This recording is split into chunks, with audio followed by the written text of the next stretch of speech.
Want to change the coach or manager in eFootball on PC but don't know how? No worries. In this video, I'll show you how to change the coach or manager in eFootball on PC. So, let's get started. Before that, you need to have 2 or more managers to buy a new manager. Follow these simple steps. Step 1. Buy a manager. First, open up the eFootball app. Then, click on Contract. Now, scroll through to right. Then, click on Standard Manager. Browse Managers. Or you can Y button to use the filter to find managers by their club, teams, nationality, or price. For example, I want to purchase this manager.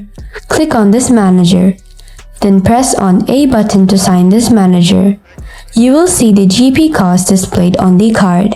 Select the cost if you have enough GP. Then click OK to confirm purchase. After that, the manager will be added to your game plan. Now, press B to close it. Step 2. Change manager. Go to the home screen, then click on My Team. Next, click on Game Plan.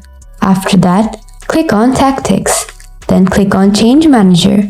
Here, you will find the manager you purchased.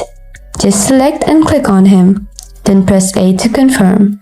And then click OK. And finally, click on B. That's all. This is how you can change the coach or manager in eFootball on PC. Thanks for tuning in. See you in another video.